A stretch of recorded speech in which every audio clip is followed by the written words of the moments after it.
Hello mga Kanoypi! For today's video ay magluluto tayo ng pusit recipe na napakasarap at amoy pa lang ay nakakatakam na. Siguraduhing magsaing ka ng marami kapag ganito kasarap ang ulam mo. Sarsa pa lang ay ulam na. Sa recipe na ito ay gagamit tayo ng 1 kilong pusit. Tanggalin natin ang ulo ng pusit sa katawan nito at dahan-dahan nating hilain ang ulo mula sa bituka. At tanggalin ang backbone o spine nito na parang plastic ang itsura. Dahan-dahan din nating tanggalin ang ink sac nito sa kanyang bituka at ilagay sa isang mixing bowl at isang tabi muna for the future use. Tanggalin din natin ang matigas na parte sa kanyang ulo. Pagkatapos ay hiwain na natin.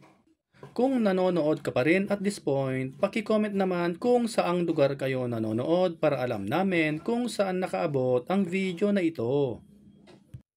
Pagkatapos nating hiwain lahat, hugasan ito ng maigi.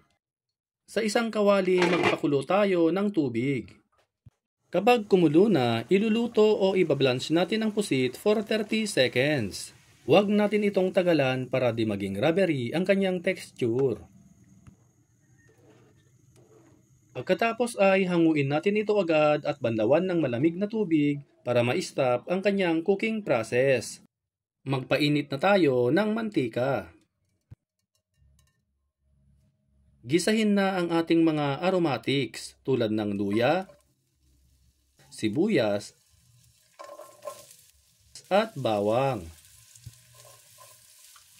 Gisahin natin hanggang sa lumabas ang aromatic na amoy nito. Kapag naamoy na ng kapitbahay mong marites ang iyong ginigisa, ilagay na ang kamatis. Gisahin hanggang sa ito ay lumambot. Kapag ganito na siya, maglalagay na tayo ng 1 tsp salt at 1 tsp ground black pepper. Haluin ng maigi. Idagdag na natin ang pusit at ipagpatuloy ang paggisa ng 30 seconds sa malakas na apoy.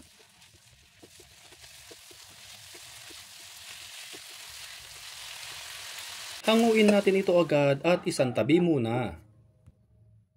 Ilagay sa kawali ang ink mixture, combination of 1 cup water at ang ink ng pusit kanina na isinantabi natin. Lagyan natin ito ng 2 tablespoon soy sauce. 3 tablespoon oyster sauce. Maglalagay rin tayo ng luya, dahon ng laurel, at ground black pepper.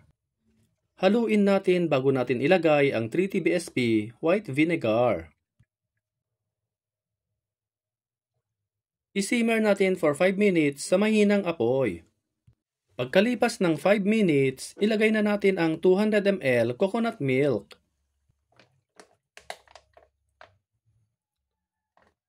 Maglagay tayo ng siling labuyo. Kung walang siling labuyo, pwede rin naman ang siling haba.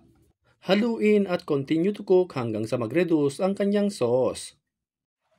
At kapag ganito na siya kalapot, ilagay na natin ang nagisang pusit.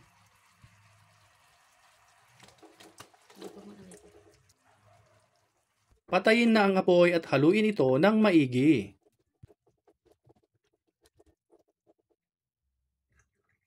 Hanguin na ito at ihanda na ang maraming kanin. Amoy pa lang mga Kanoypi, nakakatakam na. Siguradong mapapa-extra rice ka na naman sa sobrang sarap dahil sauce pa lang ay ulam na. Kung natakam ka sa video na ito, i-share at itag mo na ito sa mga friends and families mo para masubukan din nila ito.